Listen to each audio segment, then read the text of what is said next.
Hey, everybody. Welcome to the Ronline Report. You probably know both of these men here today. One is Steve Laureus. The other is his coach, Neil Yoda Hill, joining us from Florida. Welcome, guys. Welcome to the Ronline Report. Now, first order of business is, do we have an official nickname? Because I tried to stick him with this nickname, Glorious Steve Laureus, but he says, Neil, you call him the specimen. So what's it going to be? I think it's a blend of everything. He is a specimen of an athlete, but as well as being a real specimen of an athlete, he really holds himself as a real gentleman as well, and it's very, very sincere. I've been very fortunate to work with Steve now for probably about just over a year and a quarter, I guess, year and a half. So of course I've got to know the real person. So there's a bodybuilder at heart, but there's also somebody who is very ground rooted, and that obviously comes from very good parenting. And the way that he holds himself and he carries himself is everything that an IFBB professional is supposed to be about. It's important that as athletes, they attain and also represent themselves and who they are with their real personalities. But I never see a different change in Steve. He's the same person all the time. And I feel very, very, very fortunate that I am around him because I like his energy. And I feel very fortunate I have the opportunity to work with him because this guy really is a specimen in itself. Thank you so much for saying that. So here's a question for both of you. Steve, you please answer first. A lot of people believe that the results of last year's Arnold Classic in the Classic Physique division, where you lost to George Peterson by 1 point, they believe that actually spurred a shift in the judging, that judging changed later in the year at the Olympia, where they have a different criteria now for Classic that is distinct and unique from open bodybuilding, from 212 bodybuilding, where they're going to look for the best Classic physique rather than the best bodybuilder who just happens to be able to make the height and weight requirements.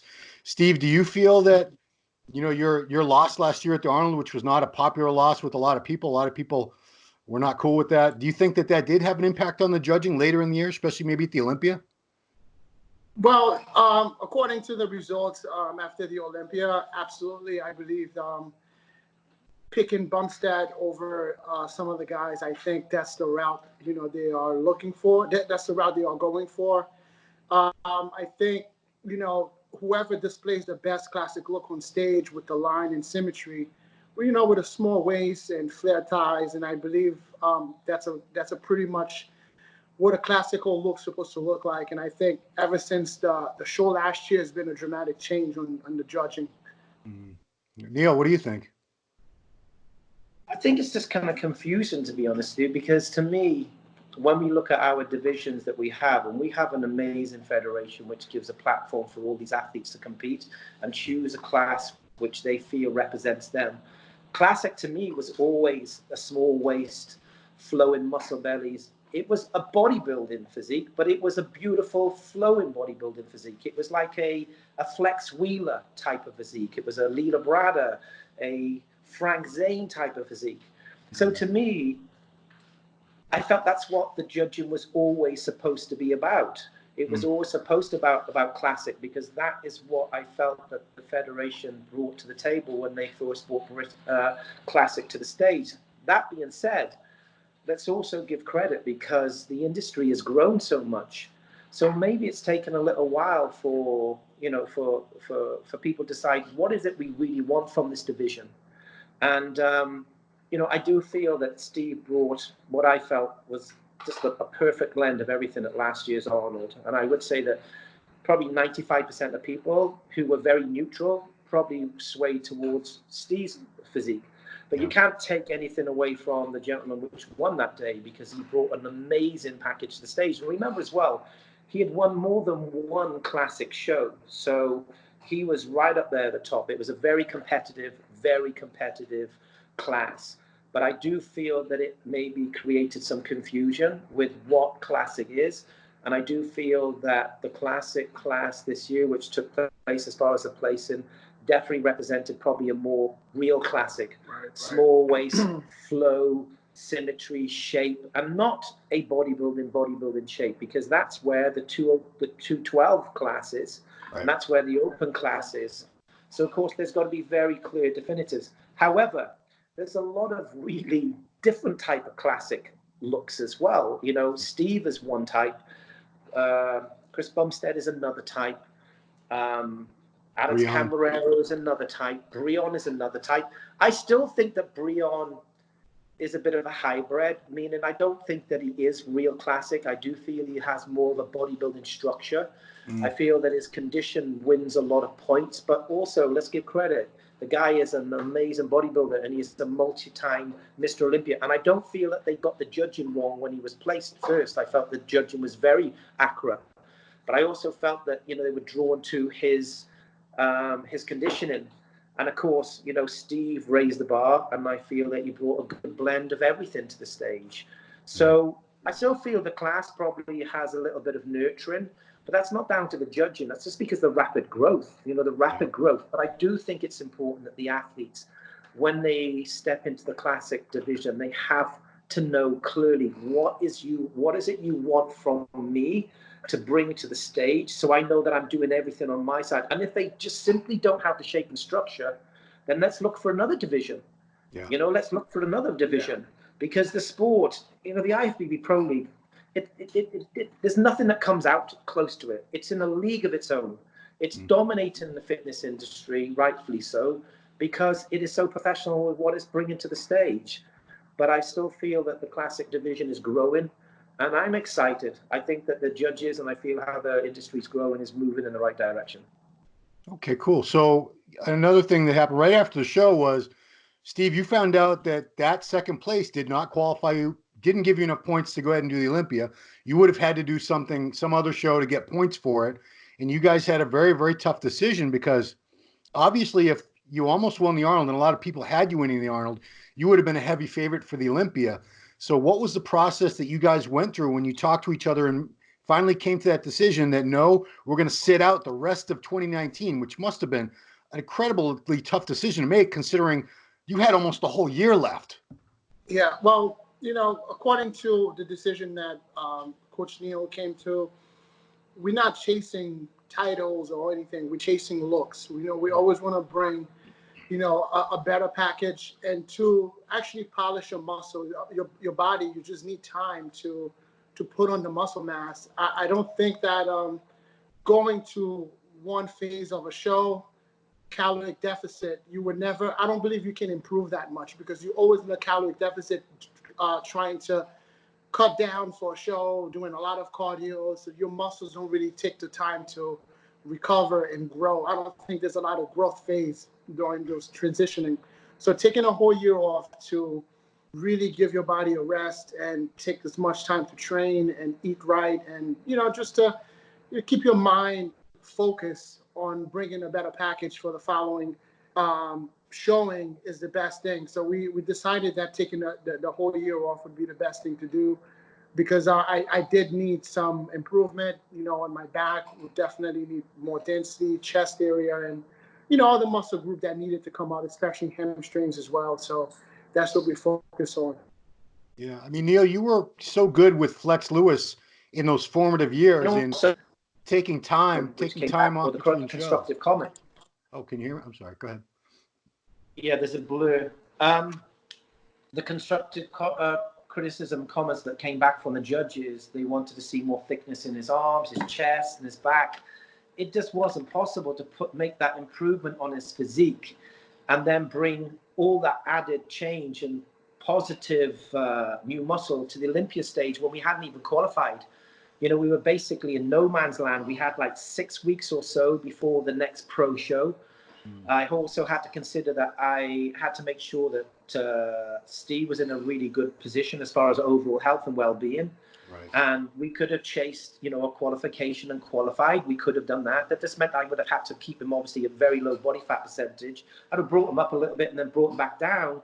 And then before you know it, you've got to go into Olympia prep, and there would have been no time to make the changes that the judges said they wanted to see. You know, their comments were very positive.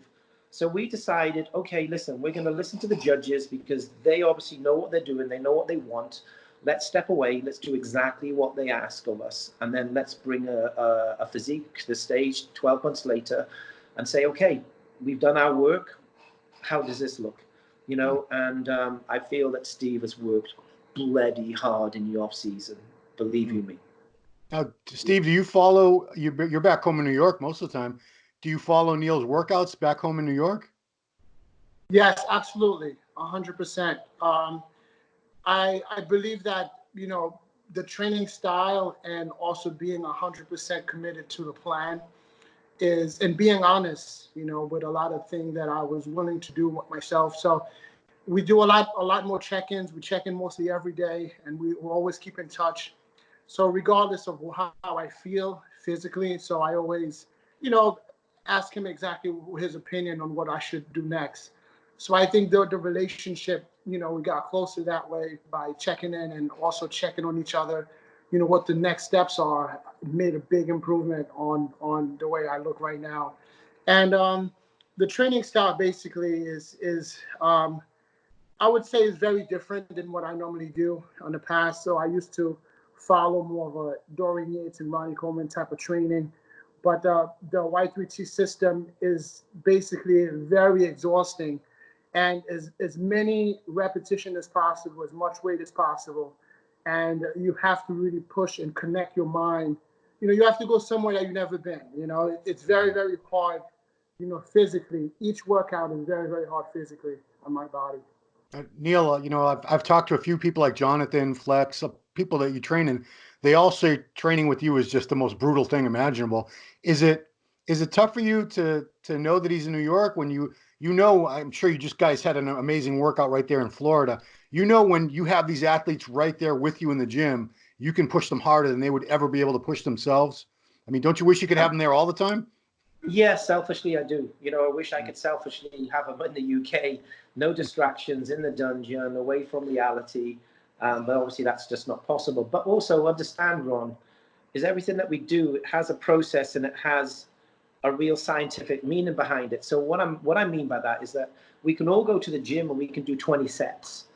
But that doesn't mean that 20 sets of what you've done is productive. You could potentially get much more muscle fiber activation and much more stimulus taking place with 12 or 14 sets. It's not about being reckless. I never do force reps. I never do assisted reps. I never help any of my clients with any repetitions. They need to perform the reps themselves. I'm simply making them apply themselves mentally to get the most out of that workout. So when they want to rack the weight, when they're doing, say, 50 reps on leg press and they want to rack it at 35, no, you're not racking at 35 because I know you have another 10 or 15 reps in you. So I just feel that I help and nurture them in helping them realize how hard they can push themselves. But again, just because you train to those limits, it doesn't mean that you are going to equate to more muscle mass, because you're going to potentially break down more muscle fiber muscle, but you're also potentially going to go catabolic. You're also going to potentially impact your overall endocrine system and your whole resources of distributing and releasing positive hormones. So you need to make sure that your nutrition and your supplementation go hand in hand with your training style. It's not just the training. I know that the guys are going to new limits with their training intensity, but remember, it's a full circle. And hydration, supplementation, rest, recovery, training, and your food, everything of those equates to the picture when you obviously put all the pieces together. So the training is just one thing. So, you know, people associate with me with my training style or my training intensity, but I put, you know, just as much pressure when it comes to the other things that I've spoken about, which has to obviously go hand in hand with the process. Well, after the leg extensions, you have nothing left. So the first exercise of leg extension, you have nothing left. You can't even stand after it. So the last workout I did, Ron, I did basically the parking lot. It was really, really hot outside. So we did the distance. I think I walked at least 6 minutes straight of walking lunges after a brutal leg workout. This is just now, tonight? No, it was the last time I came down. It was the last leg workout we did together. Okay. But honestly, I would still pick this leg workout over a shoulder workout last year on my birthday. I talked about this workout every single day. I've never had a situation that I'm training, I get angry that I feel like grabbing the person that's training me and just like go. So it was the most craziest workout I've ever done. So we all hate shoulder days with Coach Neil. All of us hate shoulder days. That's the worst day, is shoulder day? So I would pick leg day any day over shoulder day. Wow. Well, I shouldn't say that because tomorrow I'm training legs anyway. So, so I shouldn't say anything about that today. It's probably tough enough training with Neil in the off season when you're eating and not doing a ton of cardio, but man, you're doing it now and you're so close to the show. It's got to be that much tougher. It's a lot harder. You know, every workout that I do now, within the first half hour, I feel like I'm physically exhausted. But you know, the workouts are shorter. Like today we trained back. It was very intense. We did 4 different movements, Coach? Yeah, we did 4 different movements, but there was only a total of like 12 working sets. Yes. And also it was a week 2 Y3T, so the rep range was 14 to 18. Today, you know, we filmed what we did today, and our workouts are not as intense as they would be 1 or 2 weeks beforehand. Steve's already, his fat levels are contest ready. So it's about creating like enough stimulus to maintain activation, but not so much that we run the risk of losing muscle tissue. We're trying to preserve that muscle tissue as much as can. And that goes back to what we spoke about a few minutes ago. The judges obviously want to see that new added muscle on Steve's frame. So we need to be very careful and mindful of what we do at this present time. So there's a time and place on how hard you push at different stages of prep, and obviously in relationship to off season as well. Yeah, let's talk about the added size, because Steve, you were 205 on stage last year, correct? Or you weighed in at 205 at any rate? I weigh in 207 with my clothes on, so that I would say maybe 205, 203. Yeah. But I had clothes on when I weigh in that afternoon. I think it was like around like 7, 8 o'clock in the afternoon. Yeah. So yeah, I weigh on around 207, but I was wearing clothes. And that was the night before it went down, Ron. So we started drying out that night. So I know it sounds like I'm talking over Steve. I don't mean to. It's okay. I think a lot of athletes get caught up and wait and think, wait. Steve was probably 202, 203 on the day of the show. Wow. Yeah. You woke up this morning at 218.7. Okay, so that was my next question. Because last year around this time, I think I weighed probably around 210 to 209 last year. But we, you know, when I came down to Boca, I think Neil definitely trying to revive, you know, my body, because I think I came down dramatically. So he was trying to put on a little bit more size, you know, into my frame. So it worked out pretty well. You know, I feel like the look that I brought last year was great, but this year is basically the best prep I've ever done. Yeah. And probably the most conditioned too. I've been, you know, 2-3 weeks out for a show, and the biggest I've been to. So I'm pretty confident about, you know, this look. Yeah, because we also started prep at about, you know, people talk about, you know, think that Steve had this amazing off season. He did and he didn't. We started prep at about 215, would you say? Yes. 215, 216, and we're now like 218.7, nearly 219.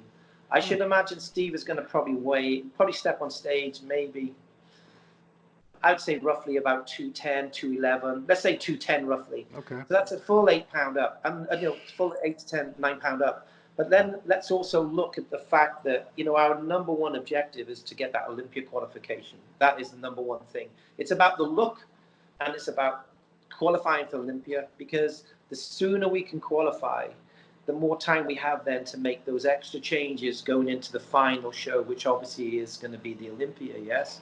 Yeah. Now, I'm not saying that's the only show that Steve's going to be doing towards the end of the year, but what I mean is that's our next objective. And every bodybuilder who competes, the Mr. Olympia is the title, yes? Of course. So, you know, and this guy is he's just an incredible athlete. He's just a friggin' incredible athlete. Doesn't complain. He just works hard. He puts his head down. He's not so active on socials, but you know what? That's a great quality, because it just goes to show how confident he is as a person, that he doesn't have to be something or somebody that he's not. Yeah. I mean, at the same time, there's an expectation on the athletes now, whether they like it or not, that they're supposed to post all the time, every little thing you do. You know, they want to know how many eggs did you have for breakfast today? How many times did you poop? How many reps did you do on your fourth set of leg extensions? It's crazy how much the demands of social media have gotten to you guys. Where, I'm glad you're able to not succumb to that. Ron, I never get caught up on social media. I believe, especially when I'm in the gym. So I always zip my phone in my bag and I put it away. Wow. Sometimes there's content I haven't posted in days because, I feel even music I don't listen to when I'm in the gym because I'm so mentally focused. I don't have headphones on. I don't have anything on to train with, because it's a mind and a muscle connection. So I really want to connect so far, so deep into what I'm doing. And I have a limitation. I have a certain time that I want to be in and out of the gym because I got to get my next meal in. I want to do my last cardio. I want to go to bed at a certain time. And then I have to get up in the morning again. So it's to me, all that stuff can come after. Social media is a major, major distraction. There's a lot of guys that's getting ready for shows. They're always on the phone. They're always texting. They're always taking pictures. So I just think it's ridiculous, but I'm not judging anyone, but I just think that you have one thing to do. It's a job, so you're not gonna be texting if you're sitting at a desk all day. If you got a lot of things to do, so doing paperwork. So it's the same thing with the gym. You at work, you got to go and focus. Yeah, I think Alex Bernero told me, Neil, you have a rule, and Flex has a rule. The Dragon's Lair, there's no phones allowed on that gym floor. Is that right? We don't. Only if we're trying to out-angle each other with selfies. Well, you'd all fail if I was there because I'm the king about angling. But Neil, let me ask you this, because this is your third prep that you've done with Steve. Your first prep, I believe, was 2018 Olympia. So it takes a little while to learn people's bodies and learn how they respond to different variables. Have there been certain things you figured out about carbs or cardio or fats that now you've got things really almost down to a science with Steve, where maybe the first prep, it was more of a guessing game? I think when we started working for the first prep, which was the Olympia in 2018, correct? Yeah. Yeah. That was just very bad timing. Steve was traveling, had no structure. He was behind on prep. I felt that it probably took 6 months to know each other, meaning like he knew my expectations of what I needed from him with his check-ins and his discipline. And I think that that was just kind of a little bit of I wouldn't even say a dry run, if that makes sense. It was just not enough time to bring the best out of each other. Last year we had, we had a lot more time to get to know each other and know what our expectations. Steve has higher expectations, what he wants from a coach. I have high expectations, what I want from my athletes. And ultimately, it's about trusting each other and believing in the process. Because, listen, not everybody can win shows. You cannot look at individuals and think that they're more important or they're better just because they win a show. Because if we were to judge athletes or people in general on purely who's number one, then 99.99% of people will fail. And that is not what this is about. It's about bringing the best version of you to the stage and going to that point where you feel that you brought your genetic potential. And there's some people which can go beyond that. I just feel that the more time that me and Steve have had on a personal level, away from pre-contest and just enjoying life and off-season, and the more time that we've had with each other coaching going into a pre-contest, there's a lot more to learn. But I feel that I'd like to feel that I've got to know Steve's body pretty well. His body's not easy to work with, believe you me. Okay, this guy holds a lot of water, and there's not a reason really for it. You call me the water buffalo. Yeah, water buffalo. If you saw this guy 3 days before the Arnold last year, you would not say that the gentleman who stepped on stage was the gentleman that you would have saw 3 days ago. But when we talk about, and Steve broke on this point of the very beginning, this is the best that Steve has ever looked as far as his overall condition and dryness and refinement and hardness and fullness going into any prep. Wow. So I feel that that we've collaborated really well. But that goes on to Steve's efforts because he's 100% committed in what he's trying to adhere for. I'm just basically somebody who's a mechanic. He's the driver, he's the machine, and he's the one who's got to do all the work. And as I said, I'm just very fortunate I have this specimen of an athlete on my right-hand side to work with. Yeah. So Steve, you know, it must it must have been so tough for you to take a year away from the stage, especially when, you know, you did so well last year and everyone was like dying to see you at the Olympia. But now that you're almost on stage again, you know, now you see that it was all worth it, and the all that waiting was you know, do you feel like it was worth it now because you're seeing the results of what taking that time off was able to do for you? Honestly, I think, you know, the decision of taking the year off, it didn't faze me. I felt like it was the right choice. I don't want to say I didn't miss, you know, being on stage at the Olympia, of course, you know, when I saw the guys out there and, you know, competing and you know, it's my division, you know, I'm looking at everyone's physique. I'm like, wow, you know, I should have been there. But I know my coach, you know, he has better plans for me. And I know that the time that we take off would definitely pay off. So it just have to be patient. That's all. Yeah. I think it would have been insulting for us as well to not listen to the judges and basically work on the points that they wanted us to bring and develop. I mean, ultimately, they want to see the world's best athletes on stage.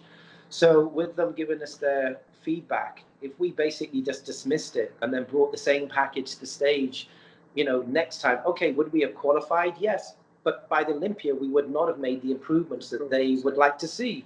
So you remember that this is a decision which was very, very, very, very tough for us to make. And we made it together. It was like, you know, we both believed it was the right decision. But at the same time, we made this decision because, you know, the judges said, listen, you got a great physique. It was very close, but you just need that, you know, that added muscle. And that's what we've done. We've listened to what was asked. We've applied ourselves. We've done what was needed. And then obviously, let's see what Steve represents in 11 days' time in Columbus, Ohio. Yeah, I don't want to get way too ahead of ourselves here, but 2016 was the first year for the division. We've already had 3 different Olympia champions, which I think is very exciting. It's the most exciting division because we have so many new athletes coming in all the time. It's not like the same old like you often see at the Open Mr. Olympia class. I know it's too early, Steve. You still got the Arnold to get through, but I mean, just looking ahead in the crystal ball, are you excited about this year's Olympia already? Oh yes, I can't wait to go out there, man. I know I wasn't there last year. You know, being on stage is fun. Even though I get shy the first 2 minutes I go out there, but you know, I get the hang of it once I'm out there, and you know, once the judges started calling a few poses, I get very comfortable, and I feel like this is something you work so hard for, you know, all year round. You know, you have just that little time to demonstrate, to just display it, to show it to the fans. Yeah. And I think it's a beautiful thing. It's a beautiful sport, man. And I'm very excited for this year Olympia. I can't wait to do it. Yeah, I mean, we talk about beauty and aesthetics, and a lot of things that were have been missing from bodybuilding for a long time that used to be the cornerstone of them in the 60s, 70s, even the 80s. Your division has really brought so much of that back. I mean, that's why I love classic, because you know, I grew up admiring guys like Frank Zane, Bob Paris, Francis Benfato, Lee Labrada, you know, in addition to the bigger guys too. But, you know, we sort of lost the beauty of the aesthetics, the posing along the way over the past 20, 25 years. And classic is really bringing them back with a vengeance, man. It's a great division. So, you know, you're at the forefront. You're at the forefront of it because, you know, if you made a trophy, this is what you get when you win a classic physique show. It'd probably look pretty much like your physique. Oh, that's such a compliment, man. Yeah, it's nothing personal, but some people were really meant for this division and some people weren't. And you know, when I look at you, there's no way you're 212. There's no way you're open. You're classic 100%. You're the ideals that I believe classic should represent. It's that shape and the tiny waist and the flaring muscle bellies and everything else. So, you know, I wish you the best. It's not even just because I think you're a great guy. It's just I think those are the ideals that Classic really should be all about. Thank you so much. Thank you so much, Ron. Yeah. But you know, I think every prep we always get better. You know, it's my third prep with Neil. You know, going back 2018 when I did the Olympia, I was, you know, I kept telling him, I said, I'm going to win the Olympia, and he's like, no, you're not. You'll be lucky. You'll be lucky if you make top 6, top 5. Yeah. You know, and I said I didn't really like the answer, but you know, he was 100% right. But I did a lot of things that basically I was just coming into the sport. There's a lot of things I didn't know, so Right. I feel like structure was one of the things that I didn't have, and I did 11 flights. You know, 7 weeks to the Olympia. I flew to China. I flew to Russia, from Russia to China. I did 4 cities in China. Each of those cities I have to take, a plane. So go back to Russia, then go to New York, then come to Boca. From Boca, then go to Vegas. Oh, dude. So it was just, I did all those things in just 7 weeks, in the 7-week period. So my body just went through so much. And still, you know, I got 7th place, and I was very happy with my placing. But if you saw what I look like, I actually was going to post something today on Instagram. I was preparing on the plane coming here. What I look like 13 days out for the Olympia, and I'm on my apartment in a picture that I took 3 weeks ago, actually 19 days ago, 19 days out for the Arnold. So it's a night and day difference, man. You know, the size and also the dryness, the separations are completely different. Yeah.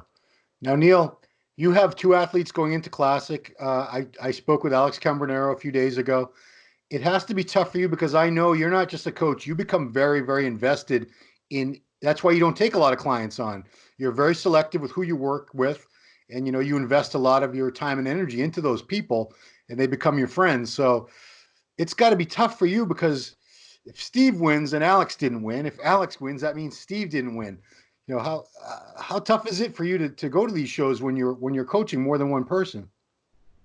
This is going to be very hard because I may have a number of different athletes in the same division, but most of those athletes will know where they are as far as their abilities. And remember, everyone's a work in progress. Yes, everyone's a work in progress.